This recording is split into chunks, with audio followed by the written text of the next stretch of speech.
मनुष्य की महानता और सफलता उसके गुण, उसकी मेधा से मापी जाती है, फिर क्यों किसी के जीवन पर उसके जन्म, जाति और कुल की छाप लगा दी जाती है गुरुदेव? जब विश्वामित्र राजकुल में जन्म लेकर ब्रह्म ऋषि बन सकते हैं, जब आचार्य द्रोण ब्राह्मण कुल के होकर क्षत्रियों को ललकार सकते हैं, जब मेरे महान गुरु परशुराम एक ब्राह्मण होकर शस्त्र धारण कर सकते हैं, तो फिर सूत पुत्र के साथ अन्याय क्यों गुरुदेव? क्यों ऐसा होता है कि यदि एक सूत पुत्र वेद की ऋचा सुन ले तो उसके मुख में पिघला शीशा भर दिया जाता है? क्यों किसी शूद्र को शिक्षा के अधिकार से वंचित रखा जाता है? क्यों मेरे भाई शोण को मार दिया गया था? क्योंकि उसने वेद पाठ करने का दुस्साहस किया। क्यों एक क्षत्रिय की उदंडता को उसका साहस माना जाता है और एक सूत की वीरता को उसका दुस्साहस? क्यों गुरुदेव? क्यों क्यों क्यों क्यों क्यों? जिन ब्रह्मदेव के दिव्यास्त्र आपने मुझे सौंपे, उन्होंने सृष्टि की रचना में क्या कोई भेदभाव किया? जन्म से लेकर अभी शरण में आने तक सदैव अपमान सा आपके चरणों में आया तो लगा कि हाँ, मुझ में भी प्राण है। आपकी छत्रो छाया से वंचित नहीं होना चाहता था गुरुदेव। ये कारण सम्मान से जीवन जीने का अधिकार चाहता था, इसलिए जीवन में पहली बार असत्य कहा। परंतु आपके प्रति मेरी श्रद्धा, मेरी शिक्षा के प्रति मेरी निष्ठा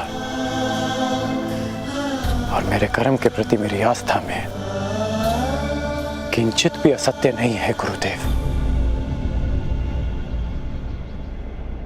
आपके इस शिष्य ने आपकी हर शिक्षा, हर परीक्षा को ईश्वर का प्रसाद मानकर ग्रहण किया और आज ये राधे सगर्व आपका श्राप भी स्वीकार करता है। किंतु इतना निवेदन अवश्य करूंगा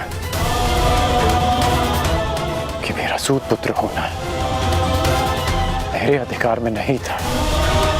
इतना अवश्य कहूंगा कि आपने मुझे उस भूल के लिए श्राप दिया जिस पर मेरा कोई वश नहीं था गुरुदेव।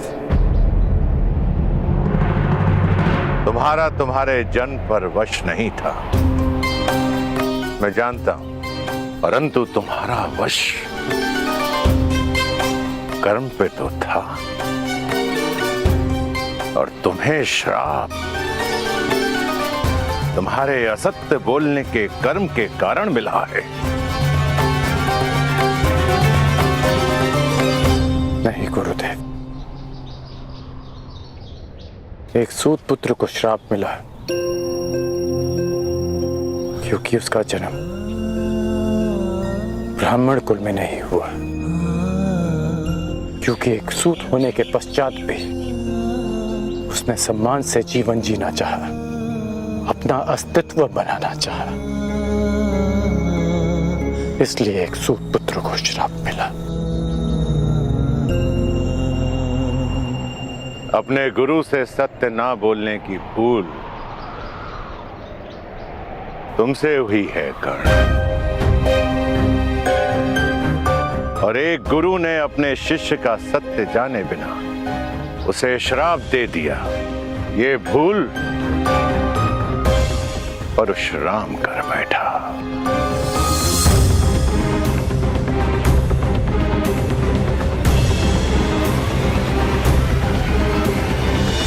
मेरे द्वारा दिए गए श्राप को मैं वापस तो नहीं ले सकता हूं कर्ण, परंतु उसके प्रभाव को कम करने का प्रयत्न अवश्य करूंगा। आज से तुम्हारे बाणों में ऐसा तेज होगा जो तुम्हें मेरे अन्य शिष्यों से भिन्न करेगा।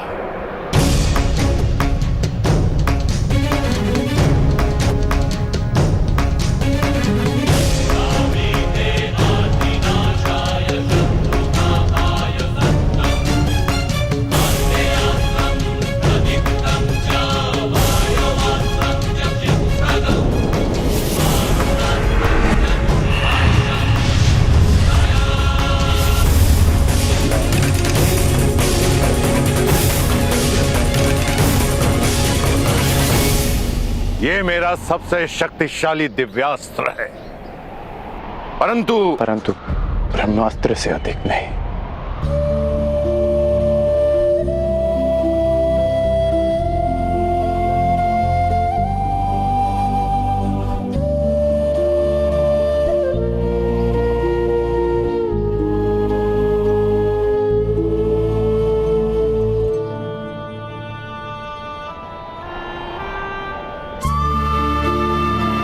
गुरु दक्षिणा मांगिए गुरुदेव। गुरु दक्षिणा क्या मांगू मैं तुमसे कर्ण? सब कुछ तो मैंने तुमसे ले लिया है, अब तो कुछ तुम्हें देना चाहता हूं।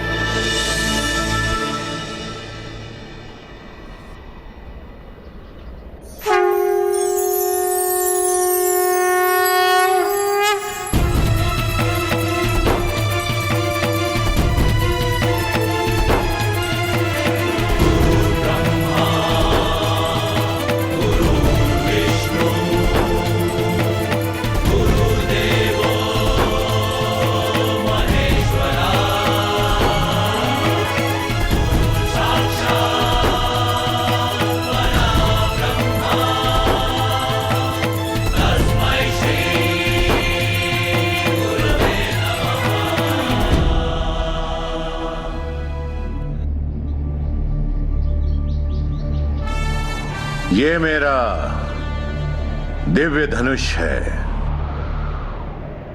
विजय। जब तक ये धनुष तुम्हारे हाथों में रहेगा, संसार का कोई भी योद्धा तुम्हें पराजित नहीं कर पाएगा कर्ण। जाओ पुत्र, जाओ, इस अभिशापित जीवन को स्वीकार करो। जन्म की पीड़ा और शाप का ताप सहकर भी तुम संसार के आकाश में सूर्य की भांति चमको।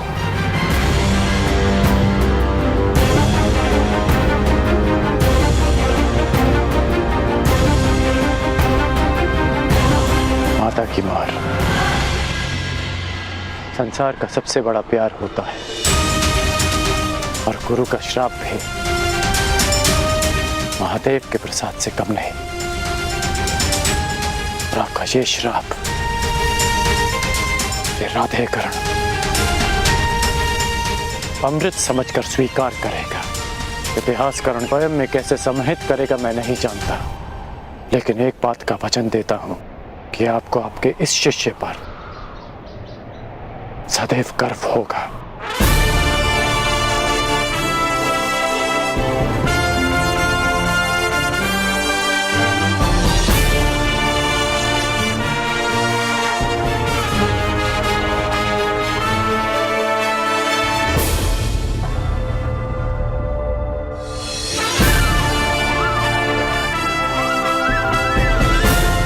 आज से मेरा नया जीवन प्रारंभ होता है।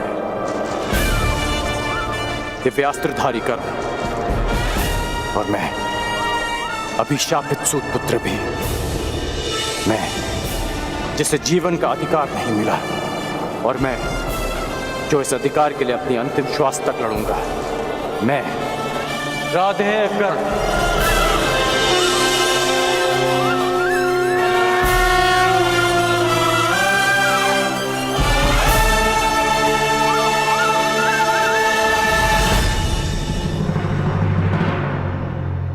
परशुराम शिष्य, हस्तिनापुर के राजगुरु, महायोद्धा प्रतापी आचार्य द्रोण पधार रहे हैं।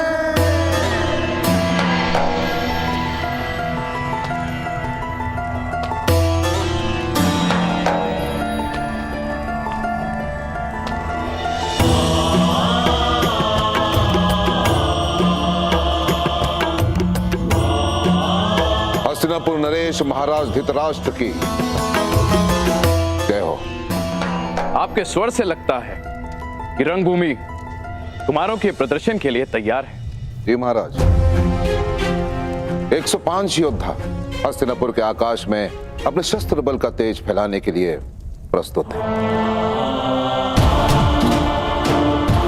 और इतना नहीं महाराज, हस्तिनापुर की जनता अपने राजकुमारों के स्वागत के लिए आतुर है, प्रतीक्षा कर रहे हैं कि वे कब आएंगे। समय आ गया है जब मेरे पुत्र अपनी योग्यता का प्रदर्शन करेंगे। समय की चाल में आहट नहीं होती महाराज, किंतु वेग की भांति वो चलता है। कल की ही बात लगती है कि नन्हे कौरव और पांडव इसी महल के आंगन में उद्दंडता करते फिरते थे और आज शक्ति का प्रदर्शन करने के लिए प्रस्तुत हैं। भाग्यशाली है भीष्म जो अपने पुत्रों का ये रूपांतरण देख सकता है। सौभाग्यशाली तो हस्तिनापुर है ताचरी, जिसे आपकी छत्र छाया मिली।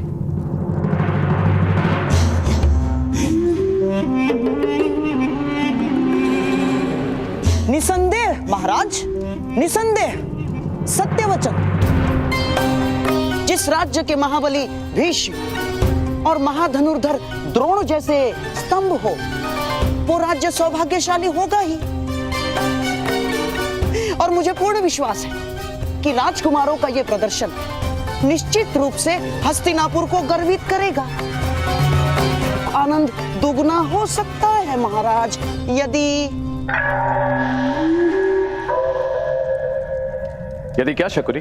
महाराज, चपल धनुर्धर वो है जो एक बाण से 2 लक्ष्य साधे,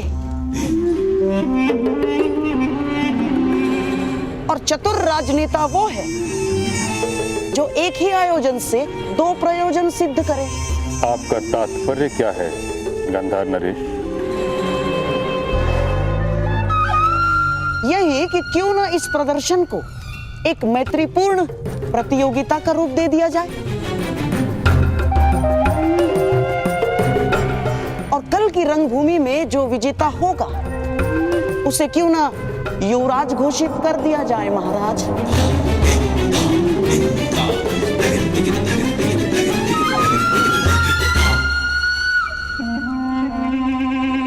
प्रतिस्पर्धा प्रतिद्वंदियों के बीच होती है गंधार नरेश, भाइयों के बीच नहीं। इस प्रदर्शन का लक्ष्य है राजकुमारों की क्षमता को परखना, युवराज का चयन नहीं। मैं तो केवल एक सुझाव दे रहा था महामहिम, और यदि मैं भूल नहीं रहा, यदि मुझे विस्मरण नहीं हुआ है, तो स्वयं आपने ही महाराज को वचन दिया था। जिस दिन दोनों राजकुमारों ने सामर्थ्य और ज्ञान प्राप्त कर लिया, उस दिन होगी प्रतिस्पर्धा और उनकी क्षमता के आधार पर हस्तिनापुर अपना नया राजा नियुक्त करेगा। अब जब महागुरु द्रोण ने घोषणा कर ही दी है कि 105 राजकुमारों का प्रशिक्षण पूर्ण हो गया है, तो क्यों हस्तिनापुर को युवराज सुख से वंचित रखा जाए? इस राजसभा को अगले सम्राट के दर्शन क्यों न कराए जाए? ना, फिर भी ये एक केवल सुझाव मात्र है, सुझाव मात्र। यदि महाराज धृतराष्ट्र इस प्रतियोगिता को अनुमति दे तो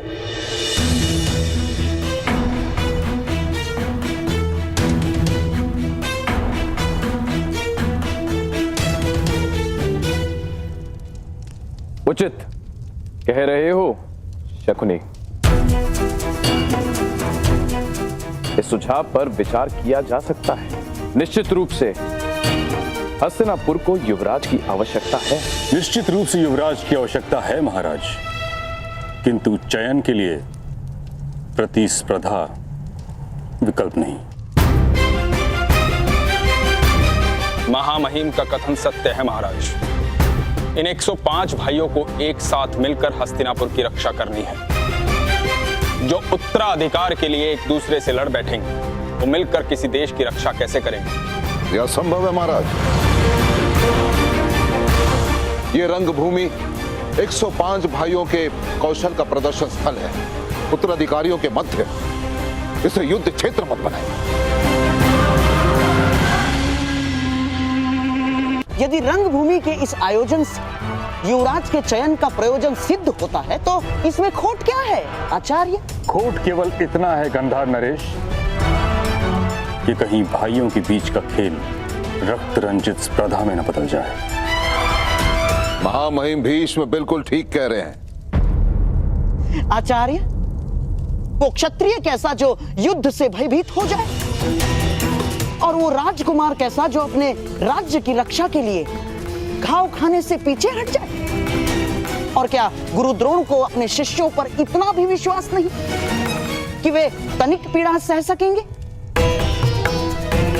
और क्या महामहिम भीष्म को अपने कुल के रक्त की परीक्षा लेना क्या इतना कठिन प्रतीत हो रहा है? क्यों? जो गंगा पुत्र भीष्म अपने केवल वचन के लिए आजन्म ब्रह्मचारी रहे, जिन्होंने अपने दिए हुए वचन के लिए मृत्यु को स्वयं से आज तक दूर रखा, क्या ऐसे महामहिम महाबली गंगा और शांतनु पुत्र भीष्म हस्तिनापुर के सिंहासन को एक सशक्त, समर्थ, सक्षम और सुरक्षित हाथों में नहीं देखना चाहेंगे? मैं मानता हूं ताक्षरी कि राजकुमारों के लिए यह प्रतियोगिता बहुत कठिन होगी, परंतु मुझे आचार्य द्रोण की शिक्षा पर पूर्ण विश्वास है कि सभी राजकुमार इस प्रतियोगिता को मैत्रीपूर्ण भाव से लेंगे। फिर सभी राजकुमारों को एक नियम से बांध दिया जाएगा। यदि किसी भी राजकुमार दूसरे राजकुमार का रक्त बहाया तो उसे अपात्र घोषित कर दिया जाएगा। इस नियम के प्रभाव से आपकी चिंता का हल भी निकल आएगा और हस्तिनापुर को उसका युवराज भी मिल जाएगा। कहिए ताक्षरी, क्या ये उचित नहीं? जैसी महाराज की। अच्छा,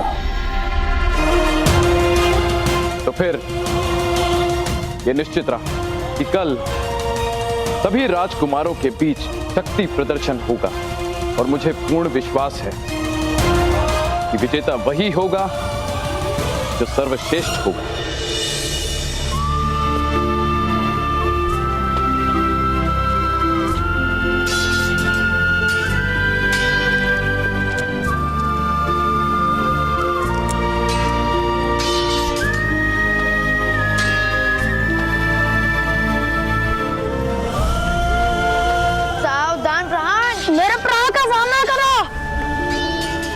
कल रंगभूमि में प्रदर्शन करोगे कौरव और पांडवों के साथ? प्रदर्शन?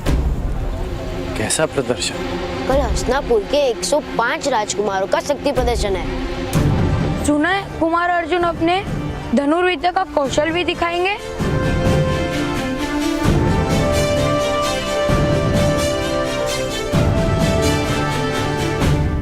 कल की प्रतियोगिता में कौन किसके साथ द्वंद्व करेगा, यह निश्चय आप करेंगे। प्रतियोगिता पक्षपात रहित होनी चाहिए महामहिम। आप आचार्य द्रोण पर संदेह कर रहे हैं गंधार नरेश? नहीं महामहिम, कदापि नहीं। मैं तो केवल मानवीय निर्बलता की बात कर रहा हूं। कितना भी प्रयास कर लीजिए, घुटना पेट की ओर ही मुड़ता है, और ना चाहते हुए भी एक माता अपने पुत्र के पक्ष में ही बोलती है महामहिम।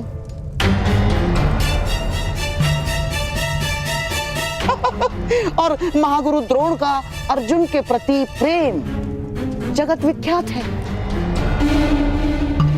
वो तो पहले ही घोषणा कर चुके हैं कि इस संसार का सर्वश्रेष्ठ योद्धा अर्जुन ही है। बस कीजिए गांधार नरेश शकुनी, आप द्रोण के न्याय भाव पर आक्षेप लगा रहे हैं जो उचित नहीं है। नहीं आचार्य, नहीं, मैं तो वो कह रहा हूं जो कल सारा हस्तिनापुर कहेगा। तो आप चाहते क्या हैं? मैं तो केवल महाराज को यह निवेदन करना चाहता हूं कि द्वंद्व के प्रतियोगियों का निर्णय कोई मनुष्य ना करे। तो फिर कौन करेगा शकुनी? वो जिसमें पक्षपात का भाव ना हो।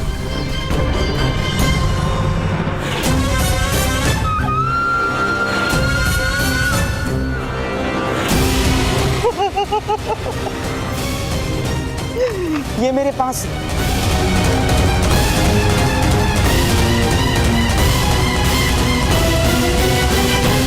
मैं भी कल रंगभूमि में जाकर कौरवों और पांडवों के बीच अपना प्रदर्शन करूंगा और ऐसे ऐसे तलवारबाजी करूंगा।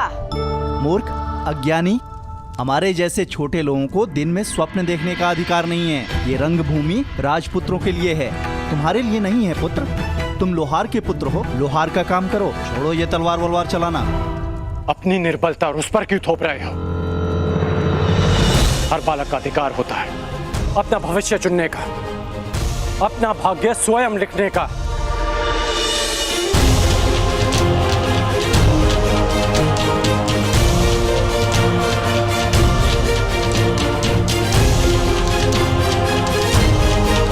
छोटे मित्र, कभी स्वप्न देखना मत छोड़ना और उसे पूरा करने का परिश्रम करना भी मत छोड़ना। कौन से देश से आए हो मित्र? मनुष्य का भाग्य उसके जन्म से ही निश्चित हो जाता है, यही नीति है। यदि यही नीति है तो इस नीति को बदल दूंगा मैं। हस्तिनापुर के मस्तक पर अपने बाणों की नोक से अपना भाग्य स्वयं लिखेगा, ये याद रहे।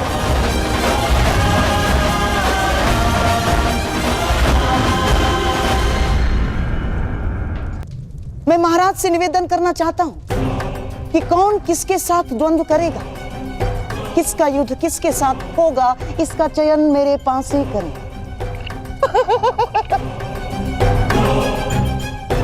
महाराज, इससे खेल भी रोचक हो जाएगा और महागुरु द्रोण पर किसी प्रकार का आरोप भी नहीं लगेगा।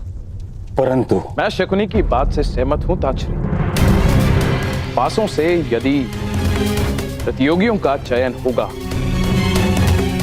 तो अवश्य ही वो निष्पक्ष ही होगा।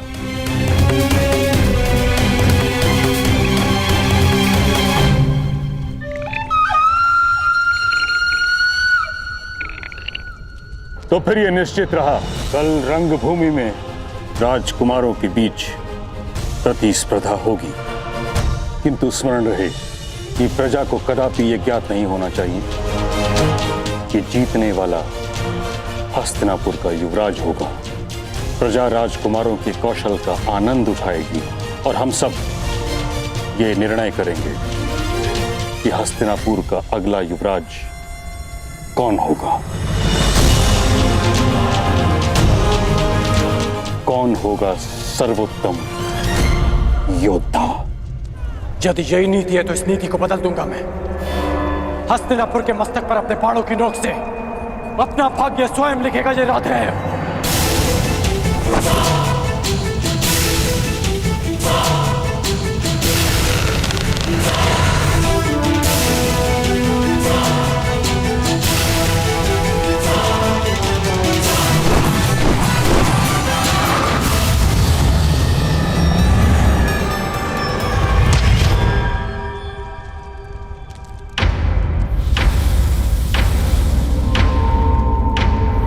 ये हस्तिनापुर की राजसभा में किसने आक्रमण किया?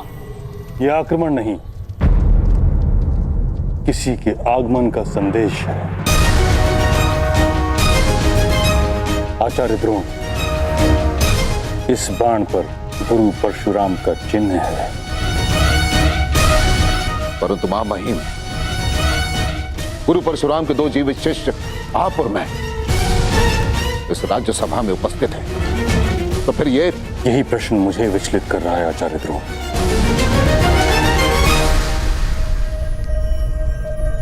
गुरु परशुराम का ये तीसरा शिष्य कौन है?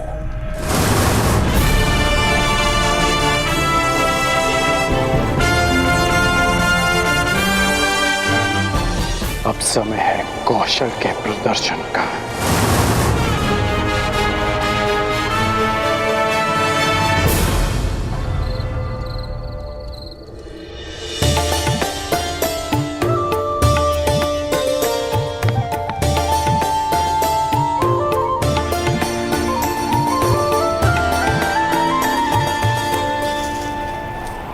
राधा, सूर्यास्त होने को है और वायु की गति भीषण होती जा रही है। लगता है चक्रवात आने वाला है। भोजन पक गया या नहीं? बस हो गया।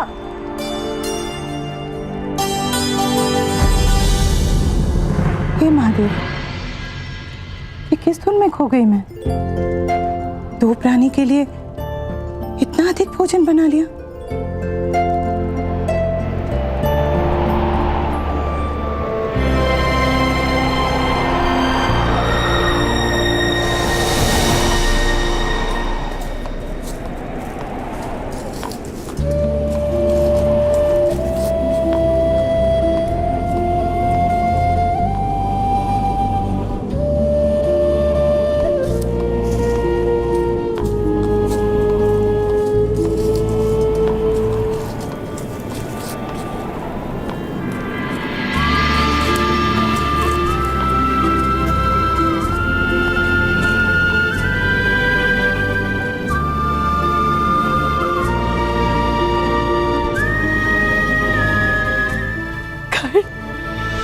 राधे कर्ण माता।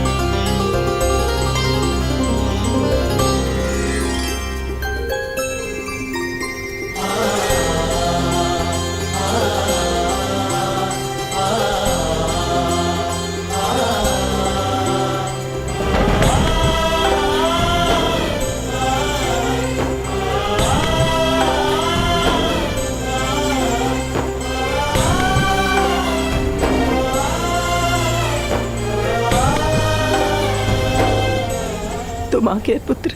हाँ माँ, मैं आ गया।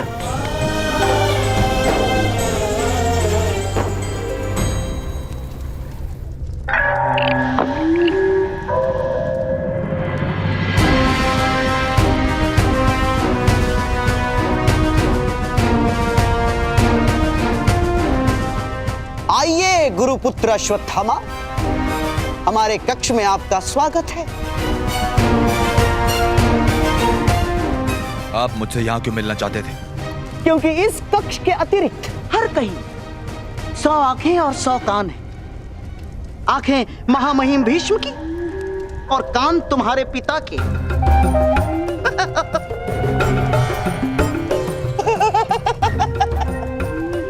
और यहाँ इस कक्ष में हमारी बात सुनने और देखने वाला कोई नहीं।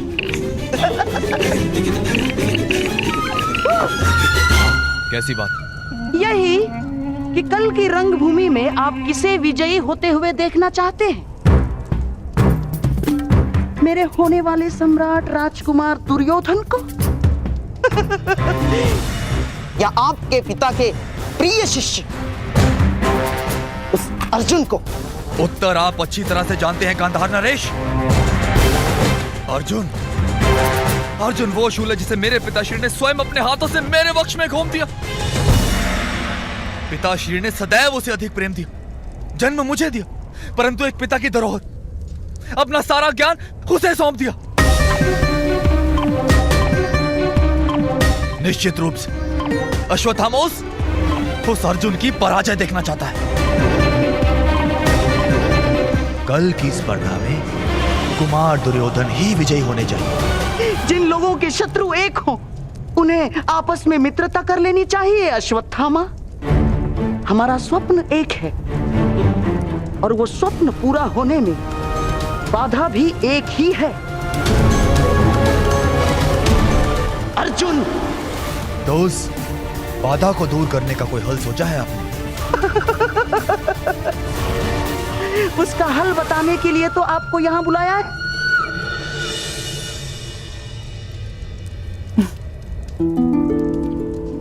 क्यों?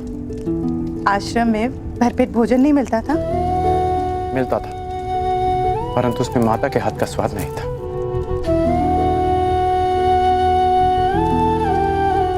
वैसे आपको किसने सूचना दी मेरे यहाँ आने की कि आपने ये भोजन तैयार रखा? क्यों? पूर्वाभास केवल तुम धनुर्धारी को ही होता है। तुम लोग शब्द सुनकर लक्ष्य का आभास कर लेते हो, किंतु माता का अपने पुत्र के लिए आभास सबसे अधिक शक्तिशाली होता है।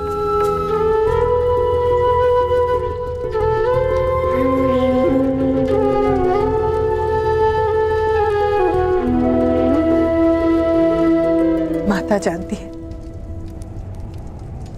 कब उसका पुत्र आने वाला है और कब जाने वाला है।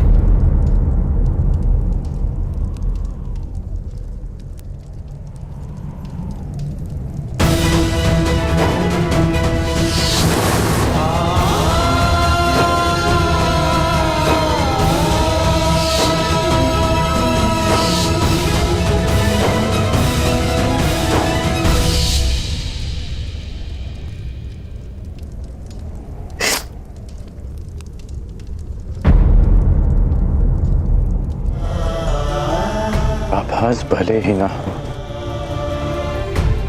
एक भाई की जाने की पीड़ा एक भाई को भी कम नहीं होती मां।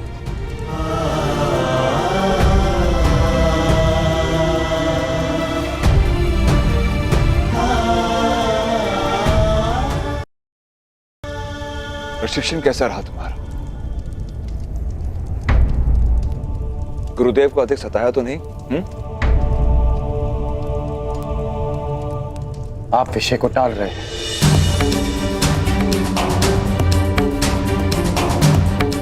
जीवन है कर्ण, अप्रत्याशित घटनाएं घटती है, परंतु जीवन रुकता नहीं। परंतु आप भूल नहीं सकते, जो हुआ उसे जीते जी भुला पाना संभव है, और स्मरण रखकर जी पाना भी संभव नहीं है कर्ण।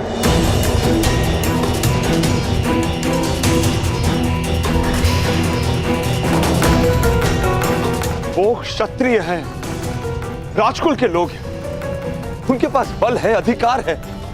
हम छोटे लोग हैं कर्ण, ना हमारे पास विरोध का बल है, ना ही प्रतिकार का अधिकार। और उनके पापों का दंड ईश्वर देगा उन्हें। भगवान, ईश्वर, विधाता, कब तक न्याय पाने के लिए उनके सहारे बैठे रहेंगे आप लोग? न्याय मांगा नहीं जाता, उसे छीन लिया जाता। माता, आप तो वासुदेव कृष्ण को भी ईश्वर का रूप मानती हैं ना? तो आप लोगों ने सुना ही होगा कि किस प्रकार वो यदुवंशियों के मध्य समानता का संदेश दे रहे हैं। उनके लिए सब समान है। जो काम वो यदुवंशियों में कर रहे हैं, वही काम हमें हस्तिनापुर में करना होगा। सबकी समानता, सबके लिए न्याय। बस कर।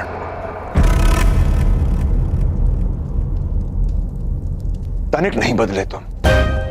परंतु पिताश्री, तुम एक सूत पुत्र हो, सूत पुत्र। संसार के सर्वश्रेष्ठ सारथी बन सकते हो, यही तुम्हारा प्रारब्ध है। न्याय राजकुल का अधिकार है, उसे उन्हीं के पास रहने दो।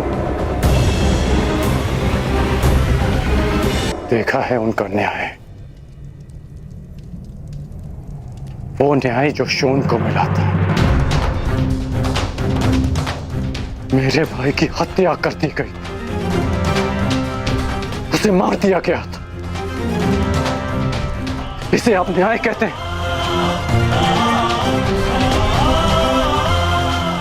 न्याय और सत्य से भागते हैं आप लोग। इसलिए नहीं कि आप लड़ नहीं सकते, बल्कि इसलिए कि आप लड़ना ही नहीं चाहते।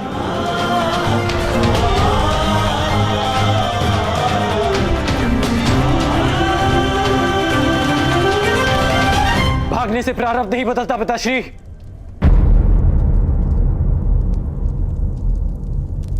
आपका राधे नहीं भागेगा माता, नहीं भागेगा। आपको स्मरण है ना, आपने मुझसे शोन की हत्या का प्रतिकार मांगा था, सबके लिए न्याय मांगा था। मैं करूंगा प्रतिकार माता, शोन को न्याय मिलेगा, हम सबको न्याय मिलेगा। और अगर नहीं मिला तो मैं उस न्याय को अपने बाणों से छलनी कर, अपने रथ से बांधकर घसीटता हुआ आपके चरणों में ले आऊंगा। ये मेरा वचन है आपसे।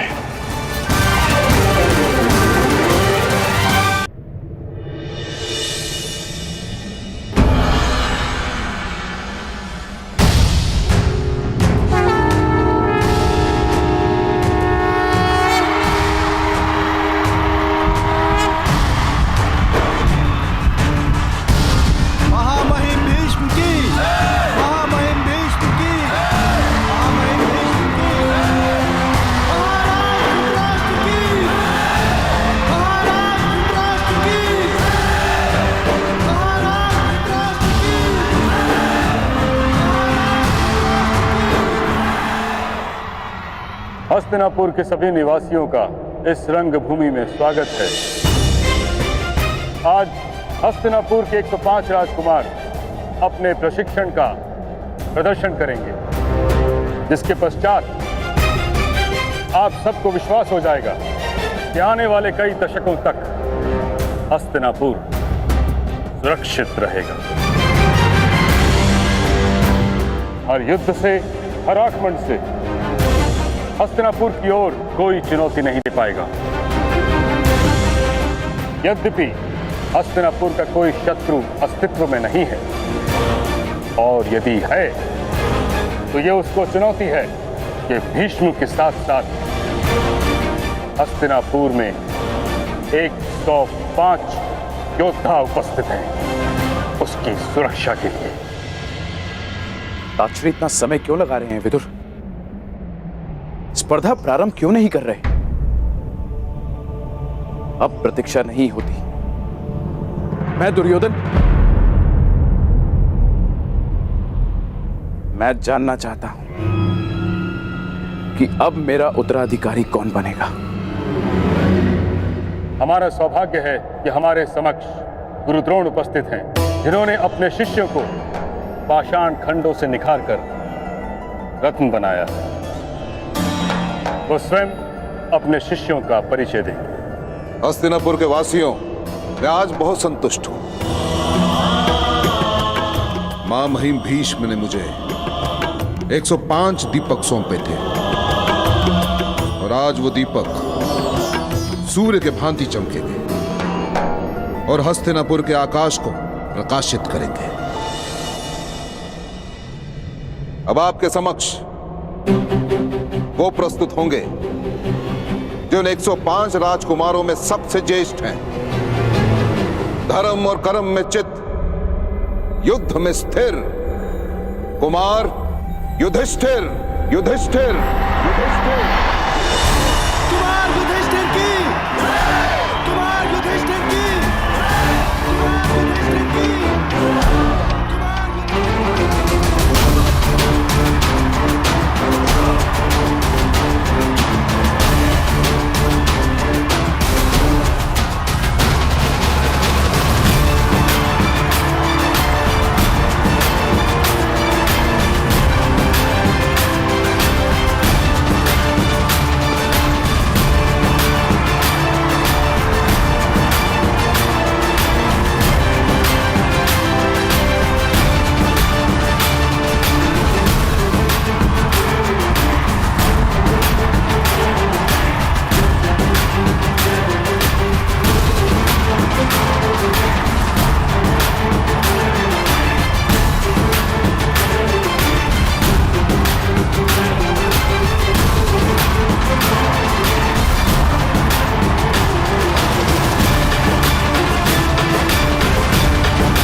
आप सबके समक्ष प्रस्तुत होंगे हस्तिनापुर नरेश महाराज धृतराष्ट्र के 100 पुत्र, जिनका नेतृत्व अजय योद्धा, गदा युद्ध में प्रवीण महाराज कुमार दुर्योधन दुर्योधन दुर्योधन।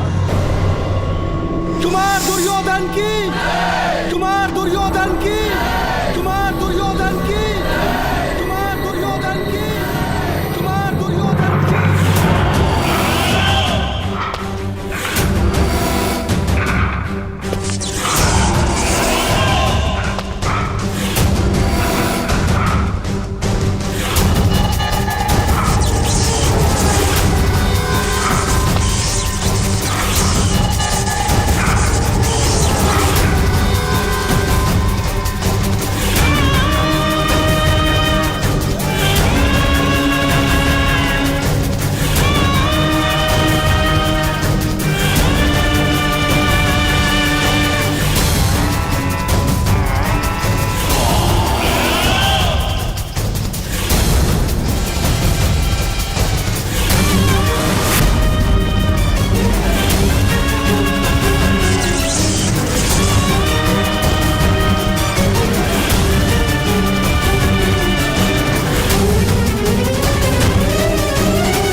ये स्वर कैसा कुंती? पुत्र दुर्योधन ने अपने गदा के प्रहार से भूमि पर गहरी दरार डाली है दीदी।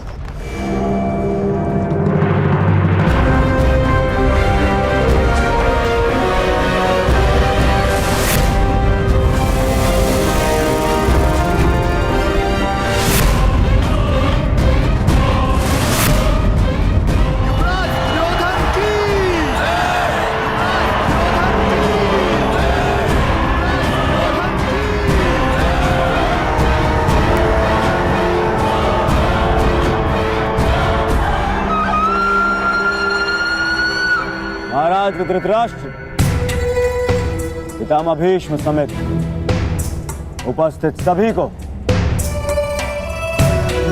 दुर्योधन का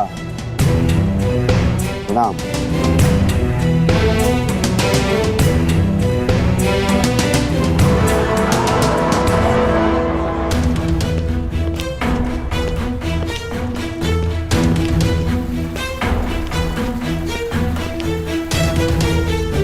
कहां जा रहे हो कर्ण?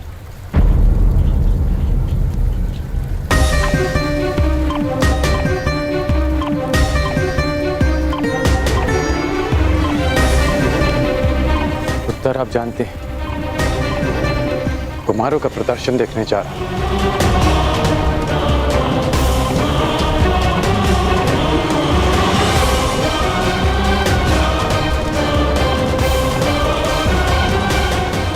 धनुष को साथ लेकर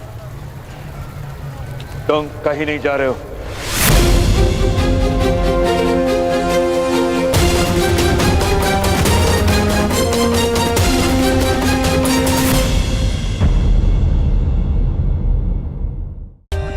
For more updates, subscribe to our channel, click the show links and enjoy watching the videos.